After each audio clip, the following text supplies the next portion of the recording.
So for hospitality and accessibility, we're committed to removing barriers and creating welcoming and comfortable spaces so that all may fully participate in the life of the Augustana community. One thing that's kind of essential these days is the comfort of the people showing up, and our air conditioning chiller is on the end of its life, and that may have to be replaced within the next year. It's on order, so when we get it and can install it, we may have to get some financing through the ELC Mission Investment Fund in order to kickstart that project. We can't just gut all the restrooms throughout the building because that would be hugely expensive, but if we could refresh them. Now, on the other hand, if somebody decides that they want to give us a special gift, especially for the restrooms, we aren't opposed to that, but there's so many projects on the list that we're imagining that a refresh of the restrooms in some way will happen. But the exceptionally important bathrooms at the fellowship hall entry and the upstairs area, the narthex area, would be the essential places. So we're imagining perhaps expanding the narthex by installing glass walls to close in that covered portico, the photo in the moment.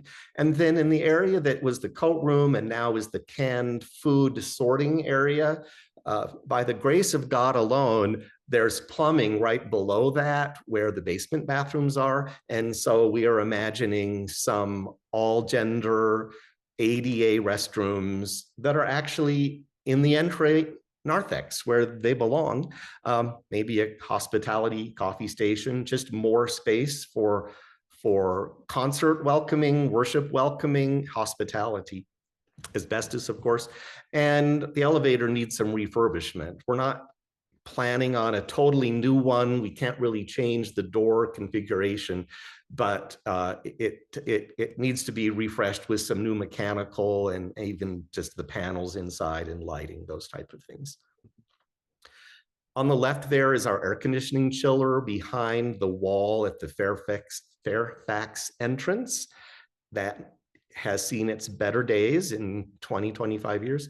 And then on the right side there, showing the portico, there would still be some space under the first or two or so pillars there because of how the foundation is, but it would be glassed in further as you go into the photo. And then the doors and the brick area between the doors would be removed, so that would all be in an open space there. Something like this doesn't change the footprint of our building because the foundation for the storage room is already underneath that part of the narthex. We're not planning on any expansions to build on anywhere. This is a space that we can increase without the expense of a total rebuild. This is a photo of the entryway, of course, and on the Armstrong website, it's possible to choose a floor and see what it might look like in a space. This just shows how a floor alone is something that could really brighten it up. This is a floor tile of a terrazzo style, and terrazzo is a typical flooring that was called for or used a lot in mid-century modern architecture. And in fact, Dane Vero, looking at the plans, original plans for our sanctuary room, has noted that it actually called for this kind of a floor in the sanctuary and altar area. We don't know if it was done otherwise for financial reasons or exactly why, but this would bring back some of what was originally intended.